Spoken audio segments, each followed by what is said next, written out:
హరే కృష్ణ. అందరికీ నమస్కారం. ఈరోజు మనము కార్తీక శుద్ధ ద్వాదశి సందర్భంగా, అంటే దీనిని మనము క్షీరాబ్ది ద్వాదశి అంటారు, ఇంకా కైశ్చిక ద్వాదశి అని కూడా అంటారు. అటువంటి పర్వదినమున మనము అంటే కార్తీక శుద్ధ ద్వాదశి తిథి నాడు ధ్రువోపాఖ్యానమును చదవడము లేదా వినడము ఎంతో అదృష్టంగా భావిస్తారు. ఖచ్చితంగా ఈరోజు విని తీరవలసిందే ప్రతి ఒక్కరూ. భాగవతంలో ధ్రువోపాఖ్యానం అనే ఒక ఉపాఖ్యానం ఉన్నది. అది ఈశ్వరుని అనుగ్రహం పొందినవాడు మాత్రమే ద్వాదశి నాడు ధ్రువోపాఖ్యానమును వినగలుగుతారు. ద్వాదశి నాడు ధ్రువోపాఖ్యానం వింటే ఎన్నో మంచి ఫలితాలు వస్తాయి. ఎన్నో గ్రహములు ఉపశాంతిని పొందుతాయి. ఎంతో మేలు జరుగుతుంది. మనిషి జీవితంలో ధ్రువుని వృత్తాంతమును వినాలి, విని తీరాలి. అందున భాగవతాంతర్గతంగా వినడం అనేటటువంటిది మరింత గొప్ప విషయంగా చెబుతారు. అందున ద్వాదశి నాడు కానీ, పౌర్ణమి నాడు కానీ, అమావాస్య నాడు కానీ, దినక్షయమునందు కానీ, అసుర సంధ్య వేళ కానీ ధ్రువచరిత్ర వింటే చాలా మంచిది. సుందరాకాండ తెలియని వారు ఎలా ఉండరో అలానే ధ్రువోపాఖ్యానము, ప్రహ్లాదోపాఖ్యానం తెలియని వారు ఉండరు అంటే అతిశయోక్తి లేదు. ధ్రువచరిత్ర ఒక ఆశ్చర్యమైన సందర్భము. జాగ్రత్తగా వినండి, చాలా బాగుంటుంది. మైథున సృష్టి జరగడం కోసమని బ్రహ్మగారు తన శరీరంలో నుంచి ఒక స్త్రీ స్వరూపమును, ఒక పురుష స్వరూపమును సృష్టి చేశారు. వారే స్వయంభువ మనువు మరియు శతరూప. వారిద్దరిని సృష్టి చేయమని బ్రహ్మగారు ఆదేశించారు. వారికి ఆకూతి, దేవహూతి, ప్రసూతి అనే ముగ్గురు కుమార్తెలు ఉన్నారు. మరియు ప్రియవ్రతుడు, ఉత్తానపాదుడు అనే ఇద్దరు కుమారులు కూడా కలిగారు. ఉత్తానపాదుడికి మొదటి భార్య సునీతి, రెండవ భార్య పేరు సురుచి. ఆ ఇద్దరు భార్యలతో చాలా సంతోషంగా ఉత్తానపాదుడు జీవితమును గడుపుచున్నాడు. ఉత్తానపాదుడు అంటే పైకి కాళ్ళు ఉన్నవాడు అని అర్థం. సునీతి ఎప్పుడూ నీతులు చెబుతూ ఉంటుంది, నీతిగా ప్రవర్తిస్తుంటుంది. సునీతికి ఒక కుమారుడు ఉన్నాడు. అతని పేరు ధ్రువుడు. ఇక సురుచికి కూడా ఒక కుమారుడు ఉన్నాడు. అతని పేరు ఉత్తముడు. సురుచికి కుమారుడి పేరు ఉత్తముడు, సునీతి కుమారుడి పేరు ధ్రువుడు. బాగా గుర్తుంచుకోండి పేర్లు. అయితే రాజు ఉత్తానపాదుడికి సురుచి యందు ఉన్నంత ప్రేమ సునీతి యందు లేదు. సునీతి యందు లోపల గౌరవం ఉన్నా కూడా సురుచికి లొంగిపోయిన కారణంగా సునీతిని గౌరవించలేడు. ఒకనాడు ఆశ్చర్యకరమైన సంఘటన ఒకటి జరిగింది. అదేమిటంటే, అంతఃపురంలో ఉత్తానపాదుడు కూర్చొని ఉన్నాడు. పక్కన సురుచి నిలబడి ఉన్నది. సురుచి కొడుకైనటువంటి ఉత్తముడు తండ్రి తొడ మీద కూర్చొని ఉన్నాడు. అప్పుడే సునీతి కొడుకైనటువంటి ధ్రువుడు కూడా పరుగు పరుగున వచ్చాడు. అతనికి కూడా తండ్రి ఒడిలో కూర్చోవాలని కోరిక కలిగింది. కానీ పక్కన సురుచి ఉండడం కారణంగా తండ్రి కొడుకుని ఒడిలో కూర్చోపెట్టుకోలేకపోయాడు. అప్పుడు సునీతి కొడుకైనటువంటి ధ్రువుడు పరుగు పరుగున వచ్చాడు. అతనికి కూడా తండ్రి తొడ మీద కూర్చోవాలనే కోరిక కలిగింది. తండ్రి దగ్గరికి వెళ్ళి తండ్రిని అడిగాడు, తండ్రి నేను కూడా నీ ఒడిలో కూర్చుంటాను అని. అప్పుడు తండ్రి తొడ మీద ఎక్కించుకోలేదు. ఎందుకు అంటే తండ్రికి కొడుకు మీద ప్రేమ లేక కాదు, పక్కనే సురుచి ఉండడం వలన ధ్రువుడిని తన ఒడిలో ఎక్కించుకోలేదు. ఒకసారి సురుచి వంక చూశాడు. అప్పుడు ఆవిడ ఒక గమ్మత్తైన మాట అన్నది.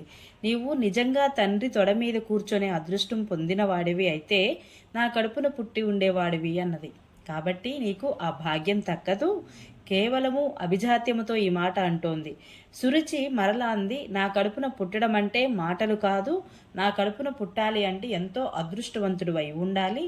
నా కడుపున పుట్టలేకపోయిన వాడు తండ్రి తొడ మీద అంటే తండ్రి ఒడిలో కూర్చోవాలంటే ఏం చేయాలో తెలుసా? ఇంద్రియములకు లొంగని వాడైనటువంటి అధోక్షజుడు అయిన శ్రీ మహావిష్ణువు పాదార విందములను సంసేవనం చేయి అన్నది. అప్పుడు ఆయన నిన్ను అనుగ్రహిస్తాడు అని చెప్పింది. నిజమునకు శ్రీమన్నారాయణుడి అనుగ్రహం ఉన్నది కాబట్టే ధ్రువుడు సునీతికి పుట్టాడు. ధ్రువుడు ఏడుస్తూ వెళ్ళిపోయాడు. అమ్మ వాడిని ఎందుకురా ఏడుస్తున్నావు అని అడిగింది. జరిగిన విషయమంతా సునీతి అంతఃపుర కాంతల ద్వారా తెలుసుకున్నది. ఆవిడ కొడుకును చూసి, నాయనా మీ నాన్న తొడ ఎక్కనివ్వలేదని అంటే ఒడిలో కూర్చోనివ్వలేదని ఏడుస్తున్నావు కదా, నువ్వు గత జన్మలలో చేసుకున్న పాపమే ఇవాళ నిన్ను ఏడిపించేటట్టు చేసింది. నీ పిన్నతల్లి కానీ నేను కానీ నీ తండ్రి కానీ నీ బాధకు కారణం కాదు. నువ్వు చేసుకున్న పాపకర్మయే నీ దుఃఖమునకు కారణము. నిజంగా నీ తండ్రి తొడ ఎక్కి కూర్చోవాలన్న కోరిక నీకు బలంగా ఉంటే నీ తండ్రి మనసును మరలా అలా మార్చగలవాడెవడు తెలుసా? అది నీ అంత నీకు సాధ్యం కాదు. ఈశ్వర పాదములు పట్టుకోవాలి. నీవు అరణ్యములకు వెళ్ళి శ్రీమన్నారాయణమూర్తిని గురించి ధ్యానం చెయ్యి. ఆయన అనుగ్రహం కలిగిందంటే నీ తండ్రి అంకసీమ నీవు చేరగలుగుతావు అని చెప్పింది తల్లి. అప్పుడు పిల్లవాడైన ధ్రువుడు, అమ్మా, అయితే ఇప్పుడు నేను బయలుదేరుతాను. శ్రీమన్నారాయణుడు గూర్చి తపస్సు చేస్తాను. ఆ స్వామి అనుగ్రహమును పొందుతాను అన్నాడు. ఇప్పుడు అక్కడికి లోక కళ్యాణం చేసే నారద మహర్షి వచ్చాడు. నాయన, నీవు ఎక్కడికి అలా వెళుతున్నావు అని అడిగాడు. నేను అడవికి వెళ్ళిపోతున్నాను, నారాయణుడి గూర్చి తపస్సు చేస్తాను అన్నాడు ధ్రువుడు. అప్పుడు నారదుడు నవ్వి, నీకు నారాయణమూర్తిని గురించి తపస్సు దేనికి అని అడిగాడు. ఈ బుద్ధి నీకు నిలబడుగాక అని పరమ పావనమైన తన చేతిని ఆ ధ్రువుడి శిరస్సునందు ఉంచాడు. పిమ్మట నారదుడు ధ్రువుడిని, నారాయణుడు కనపడితే ఏం చేస్తావు అని అడిగాడు. అప్పుడు ధ్రువుడు, అన్నింటికన్నా చాలా పెద్ద పదవిని కోరుతాను అని చెప్పాడు. ఏ పెద్ద పదవిని కోరుతావు అని నారదుడు మళ్ళీ అడిగాడు. ఏమో, నన్ను అడగకండి. నాకు ఏ పెద్ద పదవి ఇవ్వాలో ఆయనకు తెలుసు. ముందు నేను ఆయనను చూడాలి, ఆయనతో మాట్లాడాలి. ఆయన ఇవ్వగలడని అమ్మ చెప్పింది. ఆయన గురించి తపస్సు చేస్తాను, ఆయన వస్తారు. పెద్ద పదవి కావాలని అడుగుతాను, దానిని పొంది తిరిగి వస్తాను, నేను వెళుతున్నాను అన్నాడు ధ్రువుడు. అప్పుడు నారదుడు నవ్వి, నీవు పొందేదేమిటో నీకు తెలియదా? పెద్ద పదవిని పొందుతావా? అందుకు నేనొకటి చెప్తాను విను. అలా నారాయణుడి కోసమని వెళ్ళిన వాళ్ళు చాలామంది ఉన్నారు. ఇంద్రియములను జయించే ప్రయత్నంలో వెళ్ళి కూర్చొని తపస్సు చేసిన వాళ్ళకి, రాత్రింబవళ్ళు బొటనవేలు మీద నిలబడి తపస్సు చేసిన వాళ్ళకి అంతంత కష్టాలు పడిన కూడా వారికి శ్రీమన్నారాయణుడు దర్శనము అవలేదు. కానీ నీకు నేనొక పెద్ద సూత్రం చెబుతాను, దానిని నీవు మనసులో పెట్టుకో. అలా చేస్తే నీకు మనస్సునందు కలిగినటువంటి ఖేదము పోతుంది, అంటే బాధ పోతుంది అని చెప్పాడు. నీకన్నా చాలా గౌరవింపదగినటువంటి పెద్దలు కనబడినట్లయితే నువ్వు వాళ్ళని గౌరవించి నమస్కరించి ఆదరించు, సంతోషించు. నీకన్నా ఎక్కువ ఈశ్వర విభూతి ఉన్నవాళ్ళు కనబడితే వాళ్ళని చూసి నీవు అసూయపడకు, సంతోషంతో వారిని చూసి నమస్కరించు. ఇక నీతో సమానమైన విభూతి ఉన్నవారితో మిత్రత్వం చేయి. తక్కువ విభూతి ఉన్న వాళ్ళను కనిపిస్తే వాళ్ళు కూడా పైకి రావాలని ఈశ్వరుడిని కోరుకొని కారుణ్యంతో ప్రవర్తించు. ఈ 3 విషయాలు గుర్తుపెట్టుకుంటే నువ్వు చక్కగా వృద్ధిలోనికి వస్తావు అని చెప్పాడు. ఇక ఇంటికి వెళ్ళు అన్నాడు. అప్పుడు ధ్రువుడు అన్నాడు, మీరు చెప్పిన మాటలు వినడానికి చాలా సొంపుగా ఉన్నాయి. కానీ నేను పుట్టుక చేత క్షత్రియుడిని కదా, నాకు కొంచెం పౌరుషం ఎక్కువ ఉంటుంది. మా పిన్ని నన్ను అంత మాట అన్నది. నా మనసు ఏంటో గాయపడింది. శ్రీమన్నారాయణి దర్శనము అనే రసాయనమే మా పిన్ని మాటలు చేసినటువంటి వ్రణమును మాన్పగలదు. అందుకని శ్రీహరి కనపడడా అనే బెంగలేదు. నేను వెళ్ళి తపస్సు చేస్తాను, అంతే, నేను వెళ్ళిపోతున్నాను అన్నాడు. ధ్రువుడు పట్టుదలను గుర్తించి, నాయనా, నీవు యమునా నది ఒడ్డున నిరంతరము శ్రీమన్నారాయణుడి పాదస్పర్శ కలిగిన మధువనము అనే ఒక గొప్ప వనం ఉన్నది. నువ్వు ఆ వనమునకు వెళ్ళి అక్కడ యమునా నదిలో స్నానం చేసి శుచి అయి ఆచమనం చేసి కూర్చో. తరువాత నీ మనసును నిగ్రహించు. భగవంతుడు నాకెందుకు కనపడడు అని పట్టేసేయి. పువ్వు లేదా 4 ఆకులను, ప్రధానంగా తులసి తెచ్చుకో. స్వామివారి మూర్తిని నీటిలో కానీ పవిత్ర ప్రదేశంలో కానీ పెట్టి వీటితో పూజ చేయడం ప్రారంభించు. ఏది దొరికితే అది నివేదన చెయ్యి. మితంగా ఆహారం తీసుకో. ఎవరితోనూ మాట్లాడకు. ఈశ్వరుడి యందే మనస్సును పెట్టు. నీకు నారాయణుడు కనపడతాడు. నీకు నేను ద్వాదశాక్షరి మంత్రోపదేశం చేస్తాను. దీనిని 7 రోజులు నిష్ఠతో చేసేసరికి నీకు దేవతలు కనపడతారు అని చెప్పాడు. నారదుని మాటలు విన్న ధ్రువుడు తప్పకుండా అలా చేస్తానని చెప్పి గబగబా నడుచుకుంటూ అరణ్యమునకు వెళ్ళిపోయాడు. ప్రతిరోజు భగవంతుడిని ఆరాధన చేసేవాడు. అలా 5వ నెల వచ్చేసరికి ఈ పిల్లవాడి నిష్టకి కుడికాలు బొటనవేలు తీసి భూమి మీద పెట్టేసరికి భూమండలమంతా అటూ ఇటూ ఒరిగిపోయింది. వాని తపశ్శక్తికి అలా భూమండలం అటు ఇటు ఒరగడం ప్రారంభించేసరికి ఇలా అపారమైన తపస్సు చేస్తున్నాడు. దేవతలు అందరూ భూమండలమే కంపించిపోతున్నది అని బెంగ పెట్టుకొని గబగబా వైకుంఠమునికి వెళ్ళి ప్రార్థన చేయసాగారు. దేవతలకి ఇప్పుడు ఒక సంకట పరిస్థితి ఏర్పడింది. అదేమిటంటే, అదే ఒక యవనంలో ఉన్నవాడు తపస్సు చేస్తుంటే ఒక అప్సరసను పంపించి తపస్సుకు భంగం చేయమని చెప్పి పంపిస్తారు. ఇక 5 ఏండ్ల పిల్లవాడు ధ్రువుడు. తన దగ్గరికి ఎవరిని పంపిస్తారు? వీనిని ఎలా నిగ్రహించాలో వాళ్ళకి అర్థం కాలేదు. దేవతలు స్వామి దగ్గరికి వెళ్ళి, స్వామి మీరు ఒక్కసారి బయలుదేరి వెళ్ళండి అన్నారు. అప్పుడు పరమాత్మ ఒక నవ్వు నవ్వి, ఎవడురా నా గురించి ఇంత తప్పించినవాడు, ఇలా తప్పించినవాడు, వాడిని చూడడానికి పొంగిపోతూ వెళుతున్నాను అని లక్ష్మీ సహితుడై గరుడ వాహనారూఢుడై భూమండములకు విచ్చేశాడు శ్రీమన్నారాయణుడు. ధ్రువుడు కళ్ళు విప్పి చూశాడు. ఎవరికీ దర్శనమివ్వని స్వామి, మాంస నేత్రములకు గోచరము కాని స్వామి ఈ నేత్రములకు ధ్రువుడికి దర్శనమిచ్చాడు. కానీ పిల్లవానికి నారాయణ అని పిలవడం కానీ స్తోత్రం చేయడం కానీ రాదు. వాడి కోరిక ఏమిటో వానికే తెలియదు. స్వామిని పైనుంచి కిందకి, కింద నుంచి పైకి చూస్తూ అలాగే కూర్చుండిపోయాడు. అప్పుడు స్వామి, వీడు ఇలానే కూర్చుంటాడు, వీనికి స్తోత్రం చేయడం నేనే నేర్పుతాను అని సమస్త వేదములు ఉపనిషత్తులు వీనికి భాషించుగాక అని 4 అడుగులు ముందుకు వచ్చి తన చేతితో శంఖమును తీసి ధ్రువుని శిరస్సు మీద ఉంచాడు. ధ్రువుడు ఎటువంటి భాగ్యమును పొందాడో చూడండి. అందుకే ద్వాదశి నాడు ధ్రువ చరిత్ర వింటే మీ అజ్ఞానం దగ్ధమైపోతుంది అంటారు. ఆ శంఖము తలకి తగిలింది అంతే. ధ్రువుడు పొంగిపోయి స్తోత్రం మొదలుపెట్టాడు.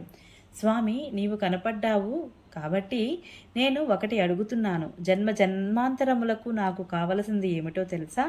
ఎప్పుడు మనసంతా ఈశ్వరుని మీద రమిస్తూ ఆఖరికి దేహం పడిపోతున్నప్పుడు కూడా ఈ శరీరం పడిపోతున్నది అనే మృత్యు భయమును పొందకుండా ఆఖరి శ్వాసలో కూడా నిన్నే తలుచుకుంటూ పొంగిపోయే లక్షణం ఉన్నటువంటి మహాభాగవతులు నిన్నే పొందుతున్నారు.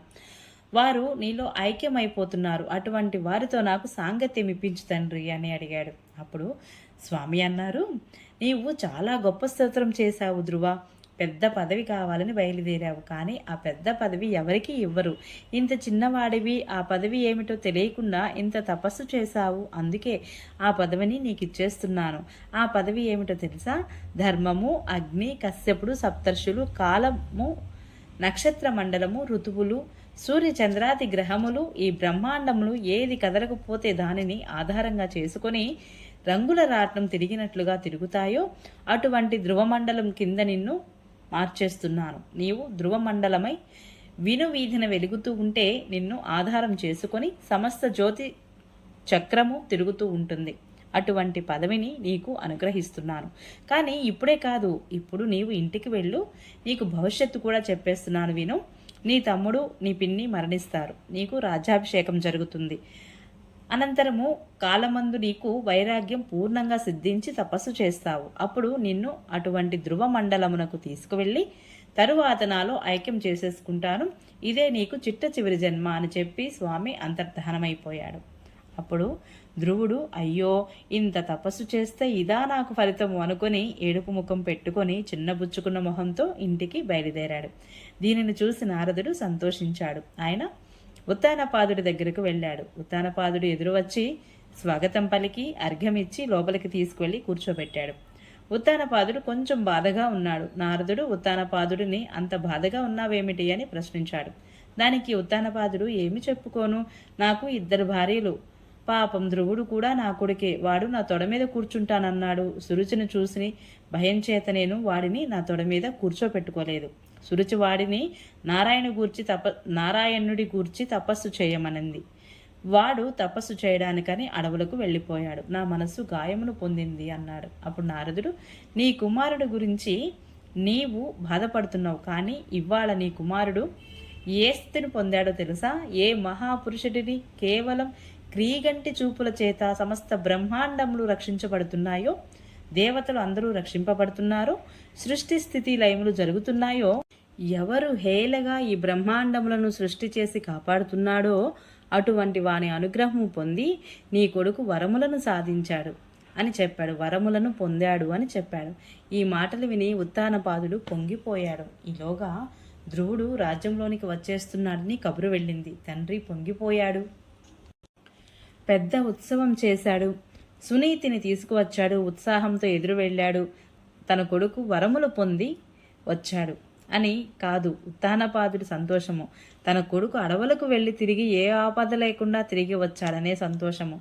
కొడుకును చూడగానే గట్టిగా కౌగలించుకున్నాడు. ఆ కౌగటిలో నుంచి జారిపోయి తండ్రి తన పాదములను మీద పడి శిరస్సు తాకించి తండ్రికి నమస్కరించాడు ధ్రువుడు. తండ్రి చిరాయుర్ధాయం కలుగుతుంది, ఆయుష్మాన్ భవ అని ఆశీర్వచనం చేసి బాలుడిని ఎత్తుకొని కౌగిలించుకొని ముద్దాడాడు. రాజ్యంలోని ప్రజలు అందరూ పిల్లవానికి పట్టాభిషేకం చేయమని అడిగారు. ఉత్తముడు కూడా అంగీకరించాడు. అక్కడికి సునీతి, సురుచి ఇద్దరు వచ్చారు. ధ్రువుడు ఇద్దరికి శిరస్సు వంచి నమస్కరించాడు. ఇద్దరూ ఆశీర్వచనం చేశారు. ధ్రువుడికి పట్టాభిషేకం జరిగింది. సురుచి కుమారుడు అయినటువంటి ఉత్తముడు ఉత్తర దిక్కున ఉన్న హిమాలయ పర్వతముల మీదకు వెళ్ళాడు. అక్కడే ఉత్తముడు ప్రాణములు కోల్పోయాడు. కొడుకు మరణించాడన్న వార్త విని సురుచి కూడా అరణ్యములు ప్రయాణిస్తూ కార్చిచ్చు పుట్టి అందులో కాలిపోయి మరణించింది. భాగవతులతో జాగ్రత్తగా ప్రవర్తించకపోతే ఎంత ప్రమాదం వస్తుందో ధ్రువోపాఖ్యానం మనకి చెప్పేస్తుంది.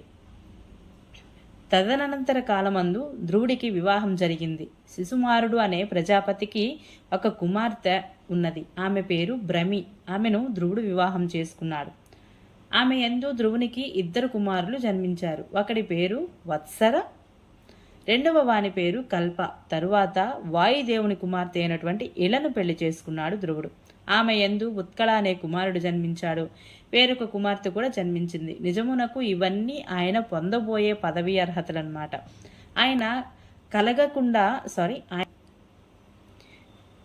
ఆయన కదలకుండా ధ్రువపదమై ఉంటాడు. మిగిలినవి అన్నీ కదులుతూ ఉంటాయి. సృష్టి ఉండాలంటే వాయువు ఉండాలి. అందుకని వాయువు కూతురుని వివాహం చేసుకున్నాడు. భ్రమి అంటే కదలుట అని అర్థము. జ్యోతిష్ చక్రమునందు సూర్యమాన చాంద్రమానముల చేత తిథులు నక్షత్రాలు బ్రహ్మాండమునందు కాలమునందు కదులుతూ ఉంటాయి. కదులుతున్న కాలమునకు కదలని తాను ఆధారభూతుడై ఉంటాడు. కాలమునకు హద్దు వత్సర అంటే మనము ఒక సంవత్సరమును కాలమునకు ముందు ప్రమాణంగా చెప్తాము. అందుకని వత్సరము ఒక హద్దు. ఇక యుగాంతం అయిపోయిన తరువాత హద్దు కల్పము. ఉత్తముడిని ఒక యక్షుడు సంహరించాలని తెలుసుకొని ఆగ్రహించి యుద్ధానికి బయలుదేరాడు. రథమెక్కి హిమాలయ ప్రాంతమునకు వెళ్ళి కుబేరుని సైన్యమైన యక్షులతో విశేషమైన యుద్ధం చేశాడు. ఆ యుద్ధంలో కొన్ని వేల మంది యక్షులను చంపేశాడు. తదుపరి నరనారాయణాస్త్రమును ప్రయోగించడానికి మంత్రమును అనుష్ఠానం చేస్తున్నాడు. ఆ సమయంలో తాతగారైనటువంటి స్వయంభువ మనువు కనపడి ఒక మాట చెప్పాడు. నీవు పొందబోయే పదవి ఏమిటి? నీవు చేసిన పని ఏమిటి? నీవు ఇటువంటి పని చేయకూడదు. అందుకని ఇప్పటి వరకు నువ్వు చేసిన సంహారం చాలు. ఇప్పటికైనా నా మాట విని నరనారాయణ అస్త్రమును ఉపసంహారం చేసి నువ్వు నీ ధనస్సును పక్కన పెట్టి రాజధానికి వెళ్ళిపో అన్నాడు. ధ్రువుడు తాతగారు చెప్పిన మాటలు విన్నాడు. ధ్రువుడు తిరిగి అంతఃపురమునకు వెళ్ళిపోతుంటే కుబేరునికి ఈ వార్త తెలిసింది. తాతగారు చెబితే ఇంత కోపమును కుబుసం వదిలినట్లు వదిలివేసిన ధ్రువుడు ఇంటికి వెళ్ళిపోతున్నాడని తెలుసుకున్నాడు. పెద్దల మాటలు విన్న పిల్లలు ఎటువంటి వరములు పొందుతారో చెబుతుంది ధ్రువోపాఖ్యానం. పెద్దల మాటలు విన్న పిల్లలు ఎటువంటి వరములు పొందుతారో చెబుతుంది ఈ ధ్రువోపాఖ్యానం. కుబేరుడు వచ్చి, నీకు ఎంతో కోపం వచ్చిందట, కొన్ని వేల మంది యక్షులను సంహరించావట. అంత కోపంతో ఉన్నా కానీ మా వాళ్ళు నీ మీద కలయబడుతుండగా తాతగారు వచ్చి ఇంక యుద్ధం చేయకు అనేసరికి ఆయన మాట విని యుద్ధం మానివేశావట. నీలాంటి వాణిని చూడడము నాకు మిక్కిలి సంతోషం కలిగించింది. నీకు కావలసిన వరం కోరుకు ప్రసాదిస్తాను అన్నాడు. అప్పుడు ధ్రువుడు అన్నాడు, అవును, నా బుద్ధిలో చిన్న వైక్లభ్యం వచ్చింది. నేను ఎంతో పాపపు పని చేశాను. అందుకని నీవు నాకు వరమిస్తే ఏ వరం ఇస్తావో తెలుసా? నా బుద్ధి రాత్రనక పగలనక ఏ కాలమునందు కూడా భగవంతుడి పాదార విందముల నుండి విస్మరణము లేని నామము చెబుతూ తరించిపోయేటటువంటి భక్తి నాకు నిర్హేతుకంగా నీవారము చేత కటాక్షింపుబడుగాక అని అడిగాడు. ఇది వ్యక్తి కోరుకోవలసింది. కుబేరుడు సంతోషంతో ఆ వరమును ధ్రువునకు అనుగ్రహించాడు. దానితో ధ్రువుడు అపారమైన భక్తి సంపన్నుడైపోయాడు. రాజ్యమును పరిపాలించాడు. కుమారుడికి పట్టాభిషేకం చేశాడు. బదరికాశ్రమమునకు చేరి కూర్చొని తపస్సు చేశాడు. ఆ సమయంలో ఒక ఆశ్చర్యకరమైన సంఘటన జరిగింది. ఒక విచిత్రమైన విమానం ఒకటి వచ్చి ఆ పర్వత శిఖరం మీద దిగింది. అందులో నుంచి 2 పురుషులు నడిచి వచ్చారు. వారు నీలమేఘము వంటి శరీరము కలిగిన వారు. శంఖ చక్ర గదా పద్మములను పట్టుకొని తాను 5వ ఏట చూసిన శ్రీమన్నారాయణుడు ఎలా ఉంటాడో అటువంటి స్వరూపములతో 2 నడిచి వచ్చారు. ధ్రువుడు వాళ్ళను చూసి ఆశ్చర్యపోతూ లేచి వాళ్ళకి నమస్కరించి, మీరు ఎవరు, ఎందుకు వచ్చారు అని అడిగాడు. అప్పుడు వాళ్ళు, మరచిపోయావా, 5 ఏళ్ల వయసులో నీవు తపస్సు చేయగా స్వామి వరమిచ్చారు. నీ శరీరం పడిపోయే రోజు వచ్చింది. ఇప్పుడు నిన్ను మేము ధ్రువ మండలమునకు తీసుకువెళ్ళాలి. అందుకని స్వామి నీ కోసం విమానం పంపారు. మేము విష్ణు పార్షదులము. మీరు విజయం చేసి విమానం ఎక్కండి అన్నారు. అప్పుడు ధ్రువుడు జ్ఞాని అయి తానే శరీరమును వదిలిపెట్టాడు. మృత్యువు శిరస్సు మీద పాదము పెట్టి విమానంలో ఎక్కాడు. అది లోకములను దాటి వెళ్ళిపోతోంది. ఆశ్చర్యంగా ఈ లోకములన్నింటి వంక చూస్తున్నాడు ధ్రువుడు. ఆ విమానంలో కూర్చొని అనుకున్నాడు, ఓహోహో, ఏమి లోకములు! ఇంతమంది ఇన్ని బాధలు పడి పుణ్యములు పొంది పుణ్యములు అయిపోయిన తరువాత కింద పడిపోయి ఇంత అల్లర్లు పడిపోతున్నారు. 5 నెలలు తపస్సు చేస్తే నా స్వామి నాకు ఇటువంటి స్థితిని ఇచ్చారు. 5 నెలలు తపస్సు చేస్తే నా స్వామి నాకు ఇటువంటి స్థితినా ఇచ్చారు. పెద్ద పదవి అంటే ఏమో అనుకున్నాను. ఇప్పుడు తెలుస్తోంది. సప్తర్షులు, కశ్యపుడు, ధర్మము, అగ్నిహోత్రము, జ్యోతిష్ చక్రము తిరుగుతున్న మండలమునకు నేను ధ్రువస్తంభమునై వెలుగొందబోతున్నాను. ఇంతమంది నా చుట్టూ తిరుగుతూ ప్రదక్షిణ జరుగుతూ ఉంటుంది. నేను నిరంతరము విష్ణులోక దర్శనం చేస్తూ ఉంటాను. ఎంత అదృష్టవంతుడిని అనుకొని ఈ అదృష్టమునకు కారణం ఎవరు అని ఆలోచించాడు. దానికి కారణం మా అమ్మ. ఆనాడు మా అమ్మ నన్ను నారాయణుడి గురించి